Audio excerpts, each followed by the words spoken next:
Welcome to the 2020 Northampton School District Deliberative Session. This meeting is now officially open. We'll start by having School Board Chair James Sununu lead us in the Pledge of Allegiance. I pledge allegiance to the flag of the United States of America, to the republic for which it stands, one nation, under God, indivisible, with liberty and justice for all. Some introductions. Our supervisors of the checklist today are Hope Miller, Jane Morse, and Kevin Murphy. Well, if you haven't checked in yet, please go and do so now. And also give a thank you to Hope because this is her last time at deliberative session. She will not be rerunning for supervisor of the checklist. So Hope, thank you for all your service.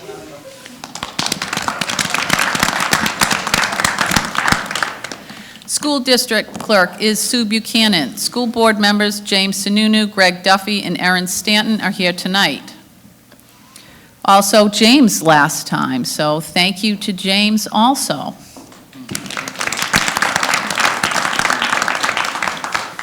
Our principal is Susan Snyder. Assistant principal and director of special services is Tracy Griffinhagen. Curriculum coordinator is Rebecca Carlson. Assistant superintendent Dave Hobbs. Business administrator Matt Ferrara. Legal counsel tonight is Al Casasa. Jonathan Panett is the chair of the budget committee. We also have Frank Ferrara, George Chauncey, Brian Good, Tamara Lay, Larry Miller, and Rick Stanton here from Budget Committee. I'm your moderator, Bobby Burns. Thanks to John Savastano, Luke Bednarak, and Troy Kladeris for broadcasting tonight. The school deliberative session is our opportunity to meet as a legislative body. This is the gathering of all registered voters who wish to participate. This is not a school board meeting, nor is it a budget committee meeting, though school board members and budget committee members are here and will also be holding concurrent meetings. They are participating as registered voters, just as you and I are. This is your meeting. As such, if you don't understand something or need clarification, ask. At today's deliberative session, we will deliberate and amend articles. Actual voting on warrant by casting official ballots will be held on Tuesday, March 10th, here at the school. Accordingly, we may amend or modify but not change the subject matter of any article. Discussion will be limited to what can be done at this meeting. We will not vote to put articles on the warrant. All articles, either as is or amended, will be moved to official ballot. Each article will be projected on screen. Articles will be moved to the floor and seconded. I will then recognize Matt to provide a brief explanation of the article, then others will be allowed to speak. Some basic rules. This is a meeting of registered voters. Others may attend, but non-voters will generally not be allowed to speak. School administrators, even if they aren't registered voters, will be permitted to speak for purposes of providing information and clarification. Please come up to the microphone to speak. If you can't come to the microphone, raise your hand and we will bring it to you. Only one person has the floor at the time. Discussions between parties is not allowed. Once you have asked your question or made your comment, I ask that you yield to the next person. If you are proposing amendment, we may ask for it in writing to ensure that we have it straight. All those wishing to speak will be allowed to speak before anyone has a second chance. Remember, any article or amendment to an article can be reconsidered at any time unless a vote is taken to restrict reconsideration. Once reconsideration is restricted, the article cannot be reopened. Tonight is the first session of the annual meeting. Second session will be held Tuesday, March 10th, 8 a.m. to 7 p.m. Right here. There are 2 school board positions open. Nermia Peterson is running for the 3-year slot, and Martin Tavishian is running for the 2-year slot. Jonathan, do you want to open your meeting? So I officially open up the Budget Committee meeting for Tuesday, February the 4th. Thanks. Okay, we'll be starting with Article 1.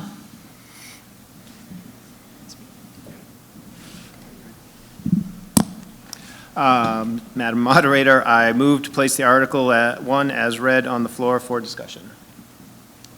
I second. Matt, would you like to give us an overview? Thank you. Good evening.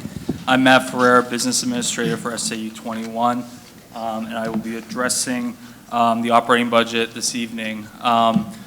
So the school board took great care in bringing forth a budget that provides for maximum student learning opportunities, achievement, and social emotional growth. Now, as we all know, a budget is a reflection of our values, and as such, included in this budget, you'll see how we allocate those based on our highest priorities. And we truly do attempt to align with our school's goals and missions to empower our students to be caring, competent, responsible citizens who value learning as a lifelong process.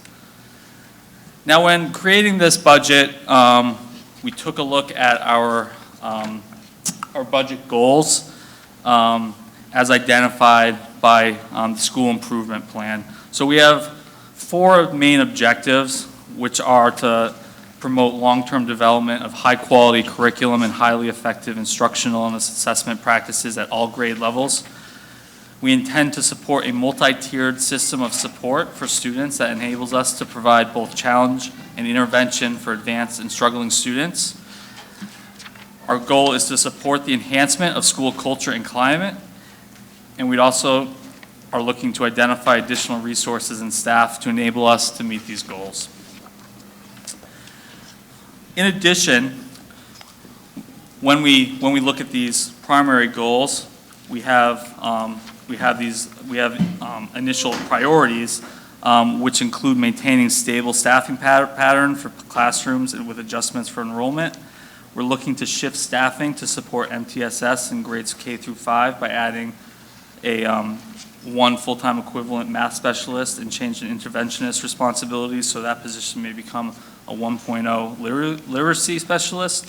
And we're also looking to make a third investment in our library learning commons to provide for new furniture and design to continue transitioning this library from a traditional library into the next generation learning area.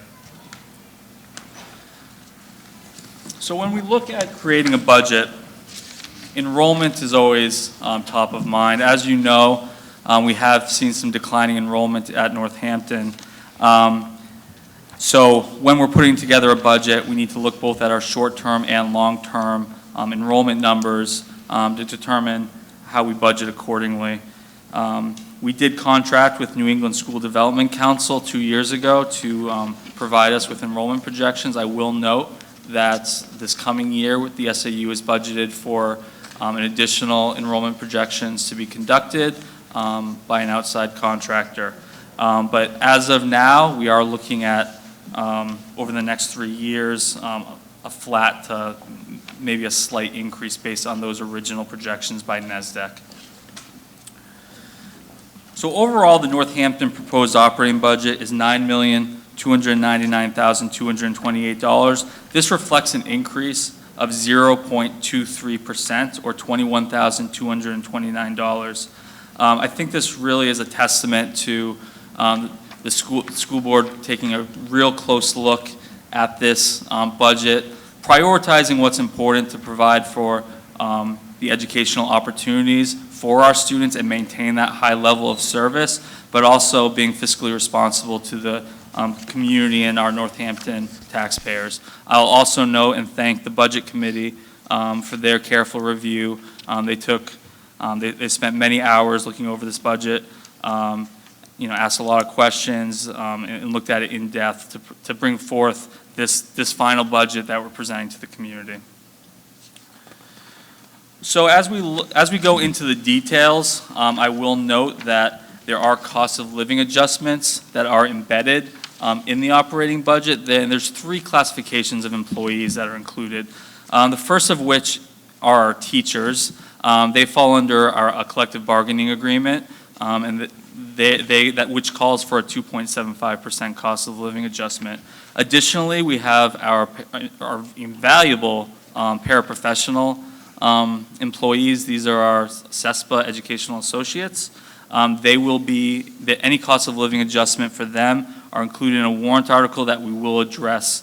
It's actually warrant article number 2. Finally, we have our non-union employees. These are our administrators, our office staff, food service, technology, facilities, staff. And how we calculate that COLA is based, is that we look at our inflation from the prior year. So we benchmark it against a consumer price index from July 1st of, in this case, 2018 to July 1st of 2019. During that period of time in this geographic region, the rate of inflation was 2.0%. So we did take a look at that rate and then looked at calculated any step increases comparative to our teachers and our CESPA employees. We did identify that those non-union staff members, their step increases were not quite as large as those other two units. So we actually increased that to 3.0% to identify that disparity between the classifications. So moving into the functional areas of the budget, the first department is regular education, which is budgeted at $2,647,165. This is an increase of almost $138,000 or 5.49%. This increase reflects the new teachers' collective bargaining agreement, which includes a cost of living adjustment and step increases. Further, we've added a math specialist position. We've invested in a level reader book room. We've transferred the kindergarten education associates from special education to regular education. So this isn't necessarily an increase. We've just shifted accounts from special education to regular education. So we're moving money around in the budget in that case. We've increased our substitute line item. This is based on our actual expenditure history. And these increases were slightly offset by the creation of a more cost-efficient SAU-wide ESOL teacher and a reduction of a 2.6 physical education position to 2.0 physical education position to better reflect our service level need. I will note that the full-time ESOL teacher was previously included as a part-time position in each individual district. What the SAU identified was that we could recognize some cost savings and offer better service by hiring a full-time ESOL teacher at the SAU level who could provide services to 4 of our districts rather than have part-time employees at each individual district. Moving on, our special education budget is $1,572,350, which is a decrease of $83,329 or 5.03% reduction. This is primarily due to the transfer of those aforementioned kindergarten educational associates from special education to regular education. Additionally, we have a reduction of an education associate position and a reduction of professional services, and this is based on student need. Those reductions were offset by increases in the special education administrative assistant role. So previously this role was only worked during the school year. However, there is high need for this role during the summer, so we've added that summer work, and as well as an increase in the tuition account for out-of-district placements. Our student activities budget is $121,871, which is an increase of $37,993 or 45.30%. So the primary driver for this increase is due to a renewed emphasis on our admissions account based on anticipated reinvestment in overnight and other robust field trip experiences. The previous year, we had moved from overnight trips to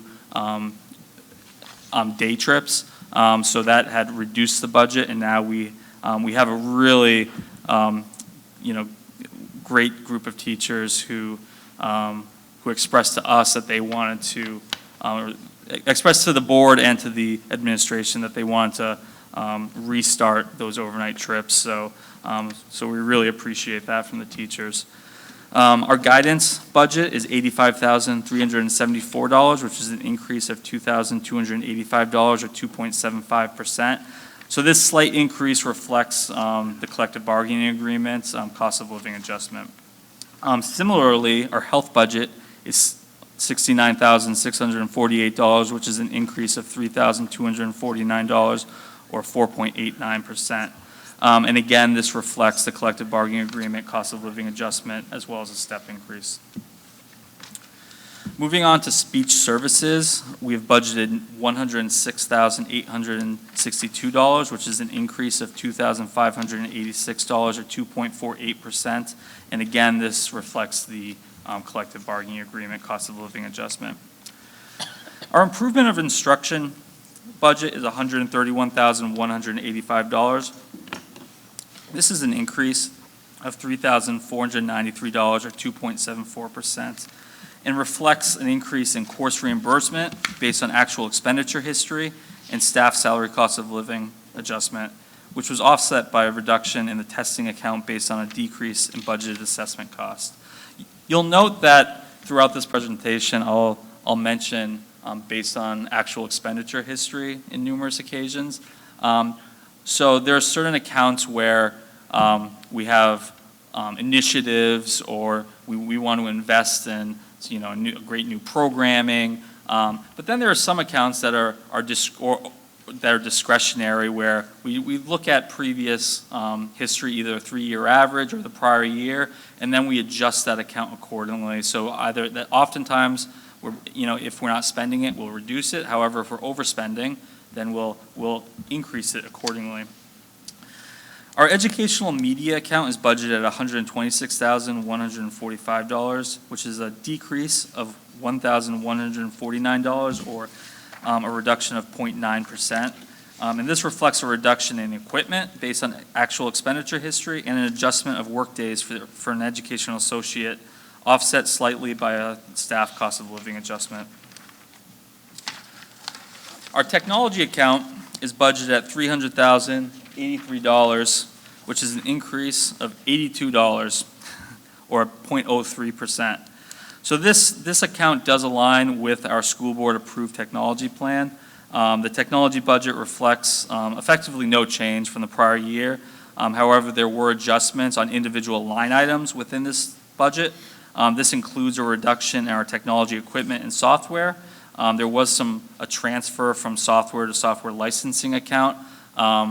We had those two very similar accounts and felt that it made sense to make that one software account, as well as savings in salaries that were recognized due to staffing changes.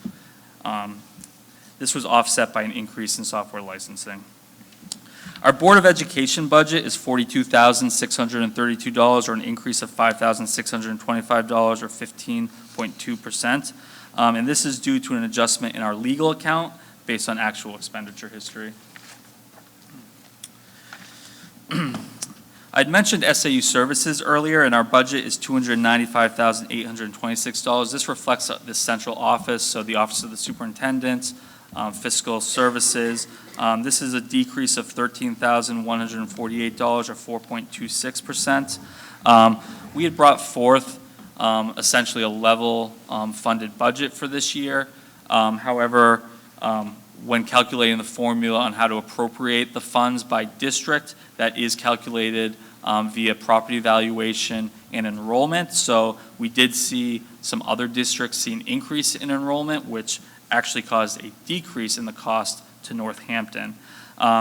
When looking at the SAU services, it really does reflect a paradigm shift and a vision for an aligned SAU.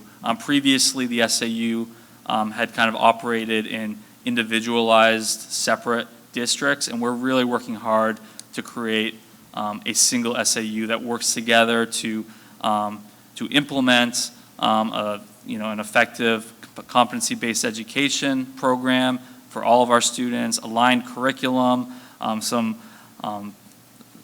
the proper procurement where we can recognize savings across the district, shared resources. I'd mentioned the ESOL teacher. It's this type of thinking where we share resources across the entire SAU so we can all benefit both on a cost basis and a service basis. Our school administration account is budgeted at $284,071, which is an increase of $5,658 or 2.03%. This is due to a staff cost of living adjustment, step increases, and postage, offset by a decrease in workshop seminar account for professional training, and these are based on actual expenditure history. Our buildings budget is $527,995, which is an increase of $26,381 or 5.26%. As mentioned earlier, this reflects an investment in our library commons redesign. This is the third year of the three-year plan, as well as an increase in supplies, staff salary cost of living adjustments, and step increases. And these increases were offset by savings in consulting costs and heating fuels due to the transition from oil to natural gas. Our grounds account is budgeted at $34,850, which is a decrease of $6,000 or 14.69%. So this is a reduction, or due to the reduction in our snow removal account. Last year, we had purchased a sander for the town because they provide us sanding, and that was part of our agreement with the town of Northampton. So that was a one-time expenditure that correspondingly reduces our budget this year. Our vehicles account is budgeted at $13,270, an increase of $12,669, which is an astronomical percentage, 2,107. But this is really a misnomer. It's an increase due to the added financing of the purchase of a new truck. So last year, if you recall, we had a warrant article for a new truck to plow our school grounds. That was passed, so now that annual financing is included in the operating budget going forward. Our transportation account is budgeted at $493,754, or an increase of $22,504, or 4.78%. This reflects the second year of a 5-year contract with First Student to supply our regular education, athletic, field trip, and other transportation services. Our debt service is budgeted at $133,005, which is a decrease of $620 or 0.46%. And this reflects the principal and interest payment on our bond issue for the building project. I will note that the last payment is scheduled for August of 2023. So we are all looking forward to that budget cycle. Our employee benefits is budgeted at $2,109,192, which is a decrease of $136,626, or 6.08%. So the primary driver for this decrease is due to a reduction in health insurance. This will not occur very often. We have, over the years and forecasted going forward, health insurance costs have only risen. However, in this case, we were very fortunate to have a very low 1.8% guaranteed maximum rate, so that's for our health insurance premiums. Additionally, we've had some staffing changes that have resulted in plan election changes. So, for example, if we had an employee that had a family plan and then they left the district and were replaced by an employee that had a single plan, then you'd recognize some savings there. And finally, we were seeing some migration off our high-cost Blue Choice plan.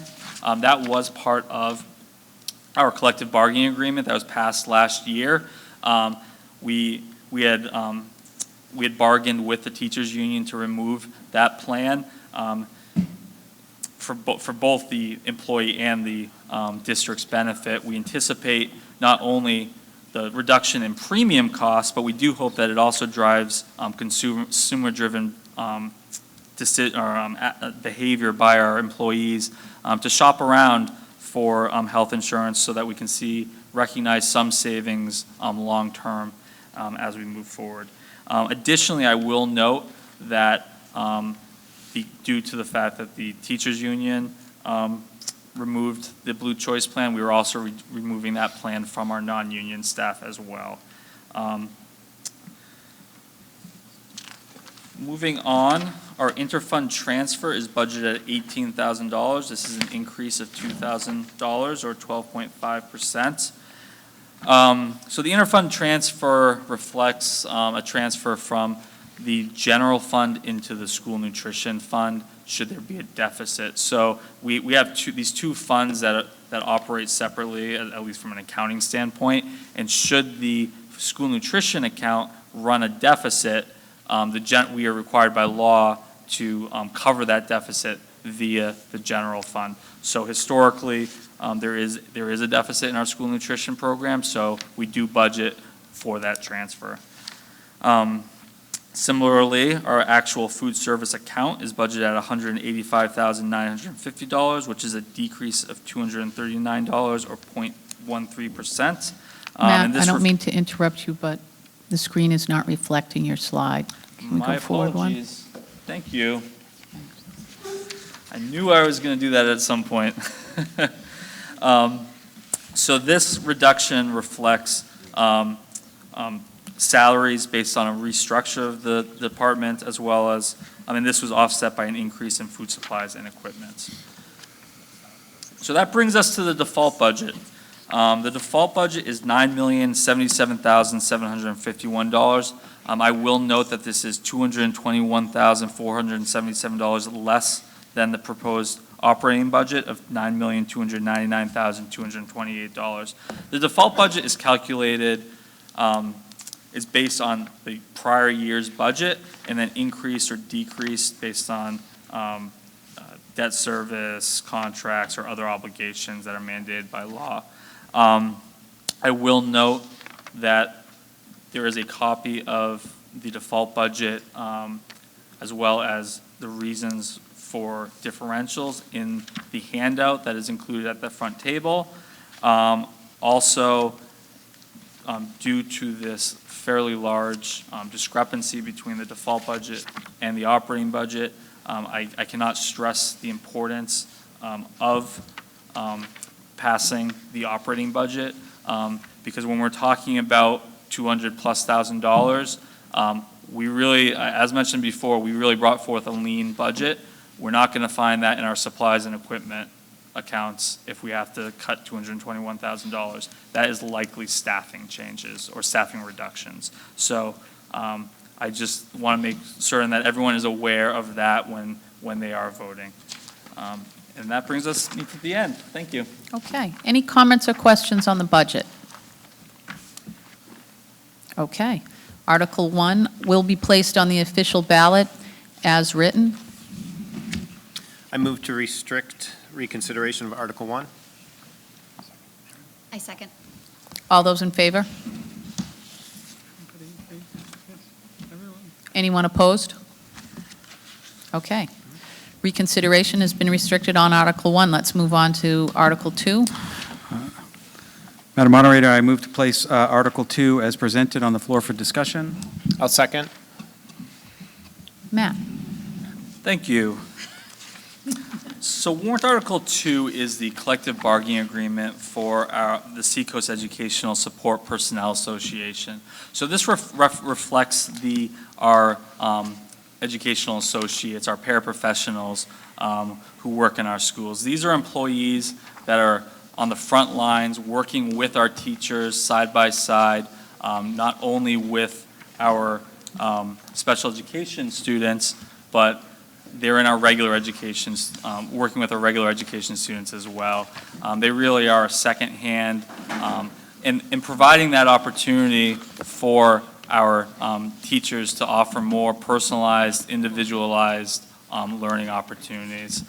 So I cannot stress the importance of these employees, who I will also note are a great value, because you'll note that their annual salary is just over $21,000.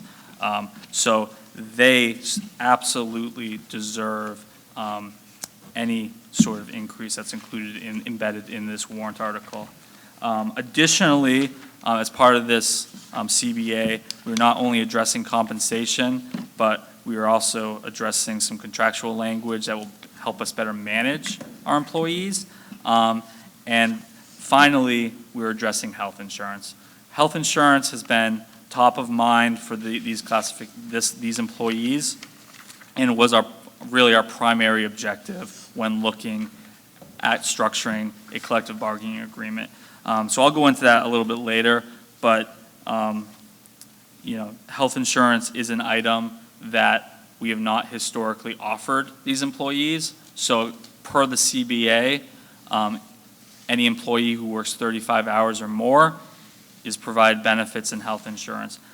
Historically, these employees have been working 34.9 hours. So we have been scheduling them or contracting them just under that 35-hour threshold, which I will note does not align with the Department of Labor regulations and the ACA Affordable Care Act regulations for offering affordable health care to any employee over 30 hours. So that was a real important item that we needed to address in this collective bargaining agreement to avoid IRS penalties, which I will note Northampton has received 2 penalties for not offering affordable health care to these employees. So this contract is a 4-year agreement. We have structured it in a creative manner to address both that health insurance issue as well as offering some compensation to the employees, the small portion of employees that actually do have health insurance. So at Northampton, I believe we have 2 employees that are offered that work that 35 hours, and then Winnicott, we employ all our EAs at 35 hours. But the remainder, the 76% of EAs, do not receive health insurance. So we needed to address the employees that were really seeing no benefit from health insurance. So we are offering a 2.5% cost of living adjustment in year 1, a 1% cost of living adjustment in years 2 through 4, and we are adding a top step in year 2. Also, I'll note that we have added a longevity stipend for 20 years of service for an additional $200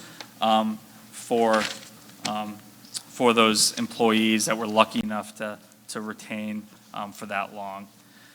So our health insurance we structured so that we could start to address this issue, but also maintain some fiscal responsibility and kind of spread out the cost. So what we did was we are offering single coverage for our lowest cost plan, our site of service plan, and then we're tiering up the premium percentages over the last 3 years. So in year 2, the district will be paying 40% of the premium.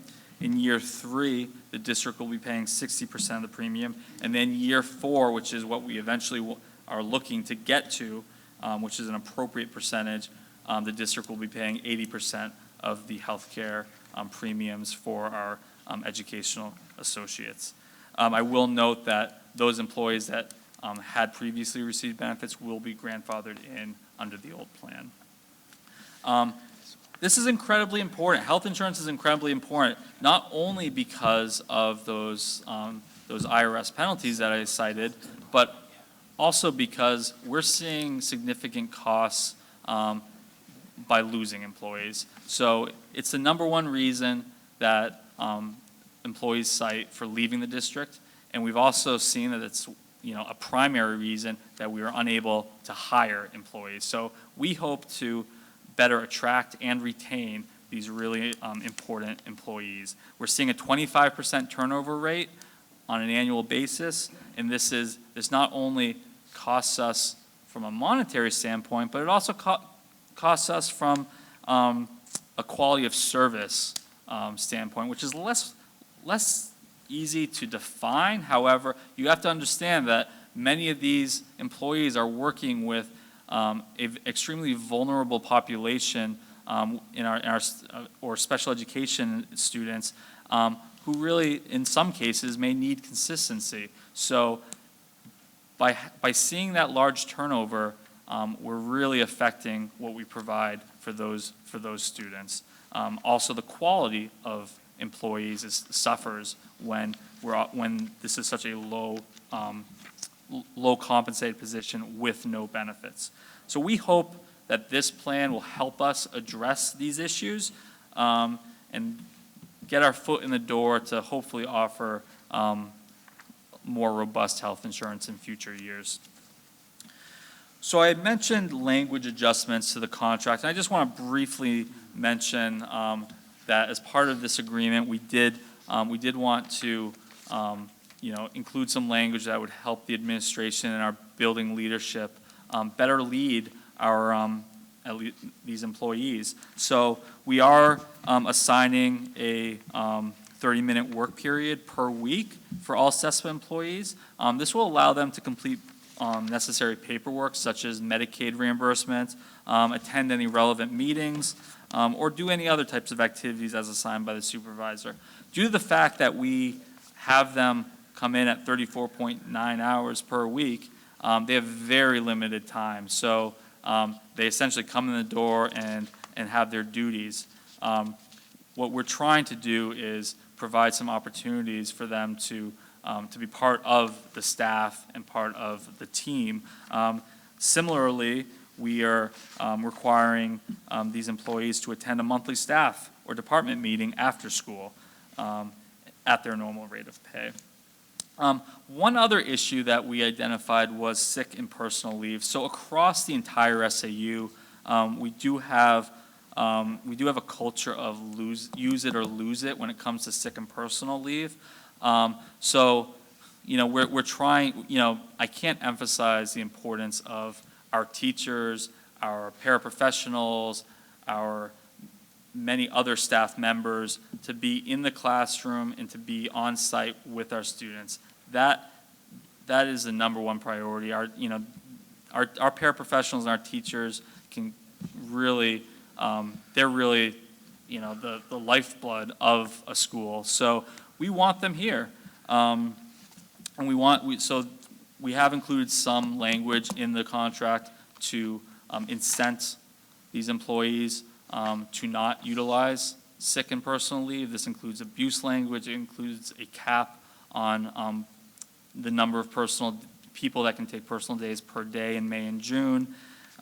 We've streamlined our sick bank leave language, so it just simplifies it. We've also raised the cap on sick leave that can be rolled over to the following year. And there are a few other clarifications of different processes in the agreement that address arbitration, use of facilities, and hiring practice. Moving on, what is the cost of this warrant article? Year one for Northampton is a pretty nominal $22,097. Years 2 through 4 do slightly increase. Year 2 is $32,693. Year 3 is $29,760, and year 4 is $34,641. Now, what does this mean to our schools? Well, as I mentioned before, we have a real turnover problem. We need these employees in the classroom. We need them in the school. We need them working with our students. So we hope that this agreement will help make that happen. Like I said, these are employees that are extremely important, and we are losing our competitive edge against school districts in our geographic area when we're comparing the compensation and the benefits versus school districts such as SAUs such as SAU 16 or 50, or we have to compare it to Massachusetts as well because they're right over the border, and we are not favorable in that regard. Finally, I just want to make an important note in regard to voting. So with collective bargaining agreements, we do have a collaborative agreement structure in SAU 21. This means that a CBA needs to pass on each district's ballot in order for it to pass in any one district. So Northampton, for example, will see this warrant article on both the Winnicott ballot as well as the Northampton ballot. So it's imperative that you vote on both those ballots. So I just want to make sure everyone is aware of that idiosyncrasy within SAU 21. Thank you.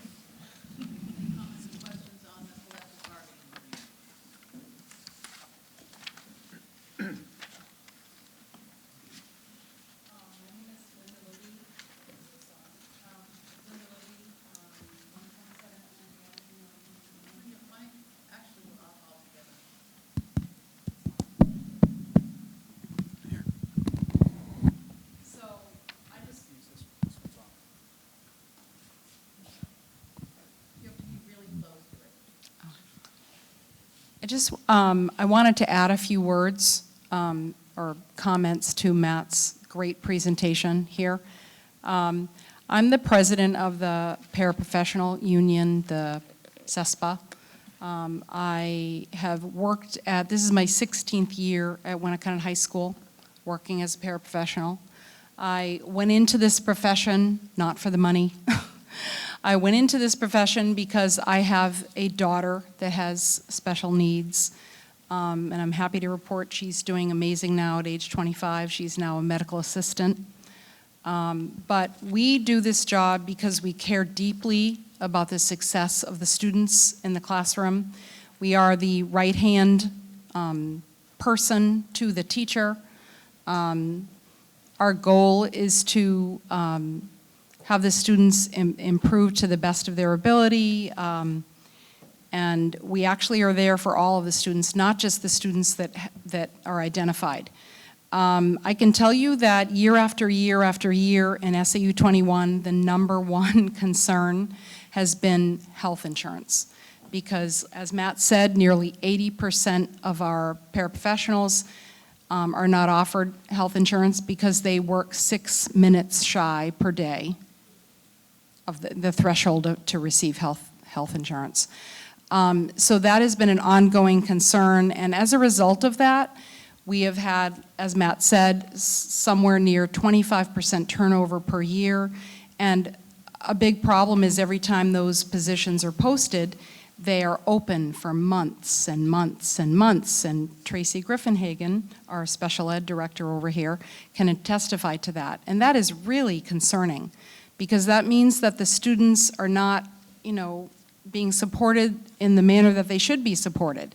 So it's a big concern, and as Matt said, once again, when we compare ourselves to the districts that are all surrounding our, SAU 21, Portsmouth, Exeter, Rye, Stratham, Dover, et cetera, et cetera, et cetera, they all offer benefits, healthcare benefits to their paraprofessionals. So I cannot emphasize enough how important this is to pass. We feel really strongly, we worked really hard as a team with the school board and the SAU 21 team to come up with a plan that would be palatable to the voters. And so I'm just up here to basically ask for the support from the voters to pass this warrant article, #2. Thank you.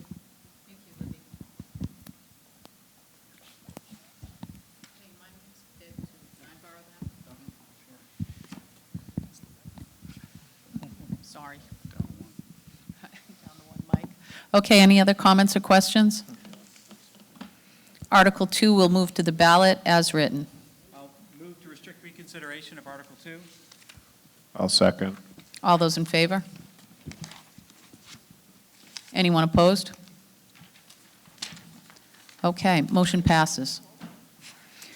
Moving on to Article 3. Madam Moderator, I move to place the article as read on the floor for discussion. I'll second. Okay, Matt. Thank you. Article 3 is our long-term maintenance warrant article in the amount of $65,000. The funding source is to raise and appropriate. And this proposed warrant article does address our ongoing long-term maintenance projects at the Northampton School. Maintenance projects the district intend to address, but This isn't necessarily limited to these two items, include repaving the parking lots and sidewalks at the front of the building, as well as the parking lot on the east side of the building, as well as resealing the brick exterior of the building. Thank you. Any comments or questions on Article 3? Article 3 will move to the ballot as written. Okay, moving on to Article 4. Madam Moderator, I move to place the article as read on the floor for discussion. I second. Go ahead, Matt. Thank you. So warrant Article 4 is our special education expendable trust in the amount of $50,000 utilizing unreserved fund balance. I do want to note that budgeting and associated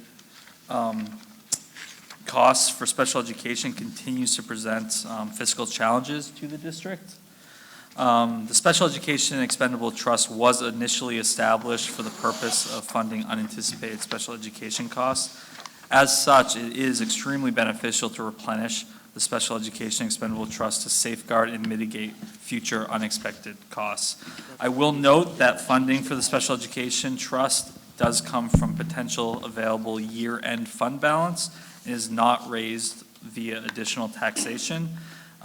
The current balance is $309,594.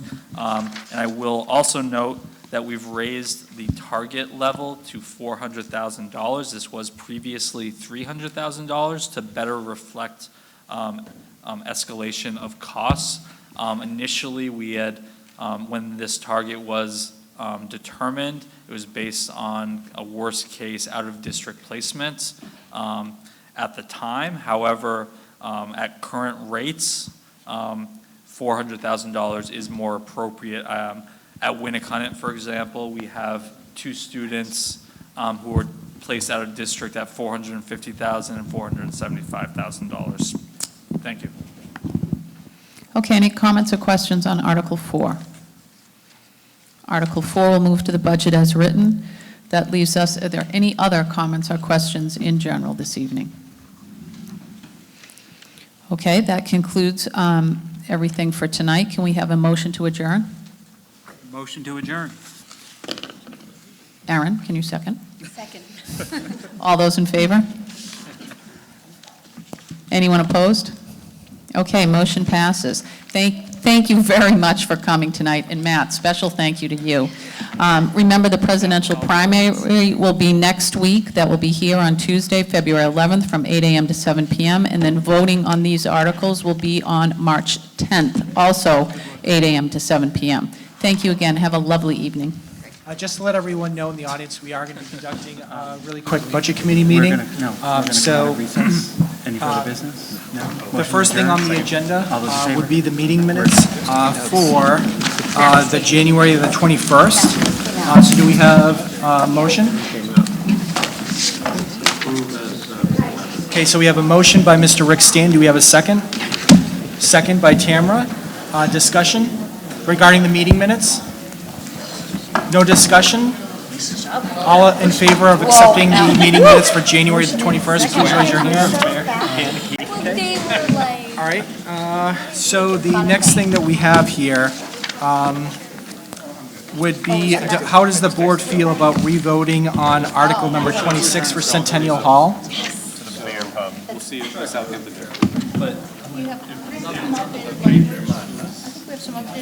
Yes, we have some updated language on the warrant article, and we do have, I believe, a change on the board regarding the vote on this.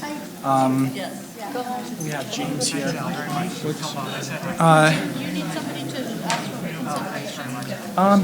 Yep. Oh, boy. I think we can just, Oh, yeah. That was last week.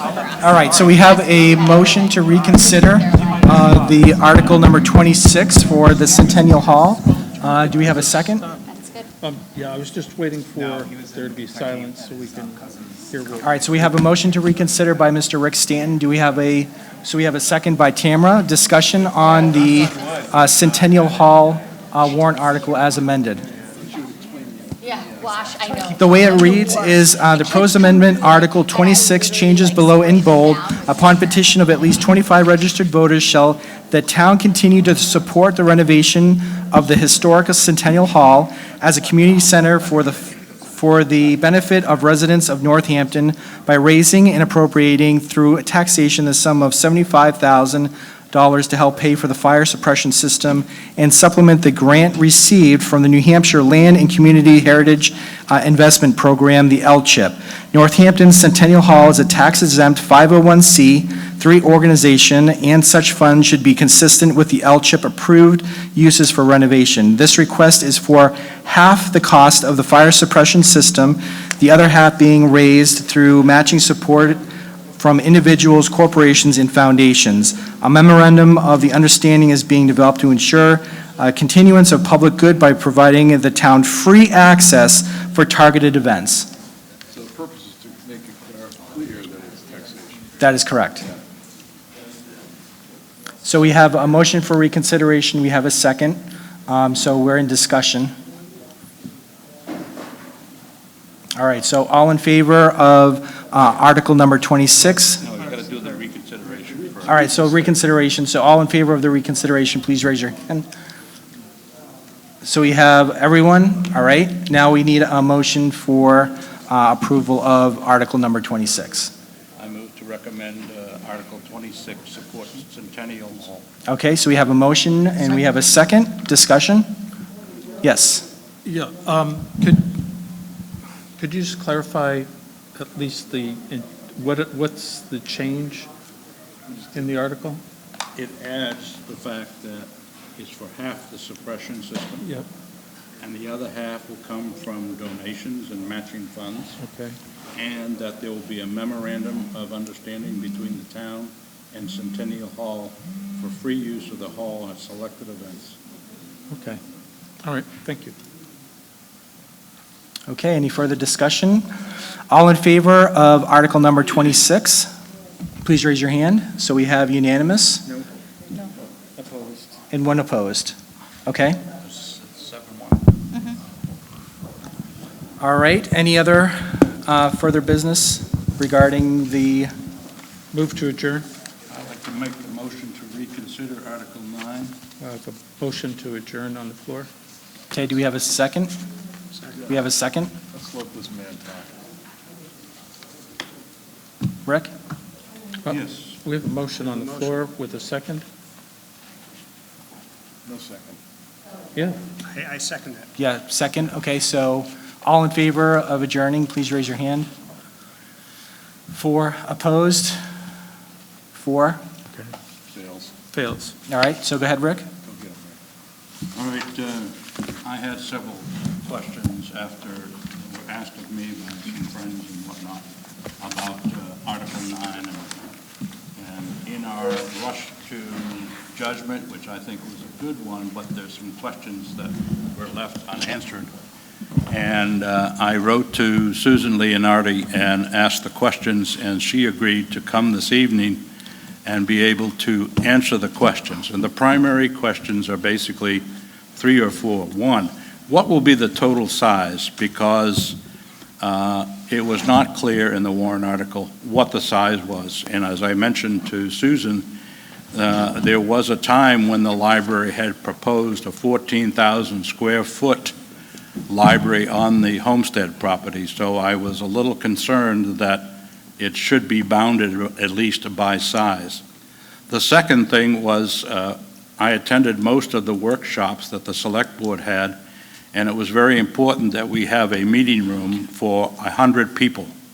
The reason being is that the school, we beat up the school with the tarps and everything else on voting, and we would like to be able to do the voting in a room that can hold 100 people. The town hall is 80 people, and it does not work for elections because of the size requirements and the spacing requirements. And we also need a parking lot.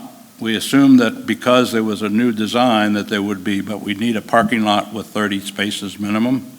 We also need a new septic system And we need to have the stormwater, well, that's a federal requirement, so I don't think that will be omitted. But what I'm looking for and be able to return some calls that were made to me were that we have some scoping of the library and what it's going to be, how big it will be, and I would like to ask Susan if she's still here to answer that. Mr. Chair, Yes. I respect Rick's interest and questions, but first of all, I believe the question on the septic and the stormwater I answered Saturday from the floor. The other questions are informational questions, and I voted on what the article was, and I think we all voted on what the article was, and it's not going to change the article. And if you got no answers, hypothetically, would you change your vote? Yes. Because we need to know how big a library is going to be. There's an extra $500,000 that was added to the warrant article by your amendment. So the town still has to go out and get 60% to vote for it. And if these questions are not answered, I cannot recommend to my friends, to vote for this library, even though I am supportive now. But I have a concept that it's not going to be more than 12,000 square foot big, because their last proposal was 11,100.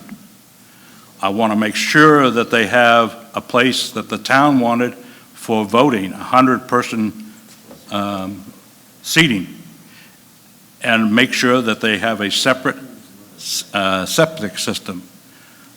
Just because it's not, and because it's not included in the warrant article, there is no binding requirement on the library trustees to do so. So I think that information needs to be brought out fairly soon and before the voting occurs in March. So if there's no change, and if the library trustees do not want to answer these questions, then I will be voting no on a reconsideration. As far as I know, the building is going to stay the same size, 11,000 square feet. You're not a trustee, George? You're not either, Rick. I'm not. No, I'm a voter. Well, so am I. I can't have an opinion. You just stated yours. Okay, yes. So it appears that Susan is not here, so we don't have those questions to answer, so what's the next step here? Yeah, I read Don Gould's letter.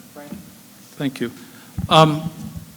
Rick, what you just said is if they don't design it to what you just said, you're going to hold your vote back. No. Yeah, you did. Actually, you said if they don't have a 12,000 square foot library with a room for 100 people to allow for voting, you're going to change your vote. That is not what I said, Mr. Ferraro, and that is, I said, if there is not a size specified by the library, then I would vote against it. Well, I respectfully disagree. You may have meant that, and I respect that, but I'm not going to sit here now and try to design the library, the library trustees' library. There will be time for public input, and the library trustees over the last 3 years have shown that they are quite willing to accept public input. And I think that's the time when they actually sit down and have a draft design for people to sit down and say, what about this, what about that? But to sit here now and say that any of us think that it should be this way or that way is premature. And to hold back a vote until we get that answer, I'm very uncomfortable with that. Larry? Yeah, I have the microphone. Mr. Chair, this is a letter received by you today, or excuse me, yesterday, written by email to Jonathan Panett from Don Gould, and This is what it says. Jonathan, I am very concerned about the total, parenthesis, $4 million, parenthesis closed, as it gives, this is referring to this article, gives the trustees carte blanche to build a Taj Mahal with no limits at all on size or opulence. No plan, period. Just here's $4 million, build whatever you want. I fear this was overlooked in the enthusiasm of the moment. I urge the BudCom to get a commitment from the trustees that they will work with the original Miller plan and merely tweak the interior configuration to their liking. Otherwise, BudCom should not recommend this open-ended proposal. I have never seen a proposed expenditure of such a large amount with absolutely no plan. Don Gould. Okay, so, all right, so we have was a motion to adjourn with a second, and then we had a motion for reconsideration. So we have a motion for reconsideration on the table right now. So all in favor of reconsidering? No, that passed. So- No, we had a motion to adjourn that didn't Oh, that's pass. right, that's right. Rick made his comment, so Rick, do you have a motion to? I have a motion to reconsider Article 9. Do we On have the a ballot. second? Second the motion. So we have a second. Discussion. Let me, if I may, read the reply that Susan Leonardi sent back to me. And she said, "Hi, Rick. We can look into it with LaValle, Benchner, and BPS, but Northampton has a much smaller population than Rye. The largest library program has always been the Magician Show during Winterfest. I will ask the trustees and the library staff to consider it, since you are asking about library's possibility of the library being a voting space in the future. I do not intend to start over with new building design. We have invested a significant amount of funds into the design of the library building and vetted the spaces over the course of 2 years with listening sessions and community feedback. The former renovation and addition library proposal addressed all of the library rooms the community desired, building size, and designed in a way that the current staffing levels can be maintained. We will salvage those schematic building designs, construction plans, and attempt to incorporate drainage and septic plans on the homestead from the select board's plans. Parenthetically, let me say is that we will attempt to incorporate rather than will. I understand that misinformation and opinion spreads, so I appreciate your email. With the added expenses of building new, adding a parking lot, new septic, and ledge mitigation, the foundation will be asked to fundraise for the furniture for the building. There will be no Taj Mahal, but a quality building that will serve the community for decades. Please note that the septic and stormwater drainage will be addressed in the new location as it was in the former renovation and addition plan. She said, I will attend tomorrow night to answer questions as best I can. Ron is working on our library design on the homestead this week. It will not be finished by Tuesday night, but we are hopeful that we will have something by Friday. I am planning an open house at the library as soon as we have renderings to share. Okay, I'm going to call a vote. All in favor to reconsider the warrant article concerning the library, please raise your hand. Opposed? Okay, so it does not pass. Motion to adjourn? Okay, do we have a second? Second. All in favor? Okay, thank you very much. Have a good night. Good try.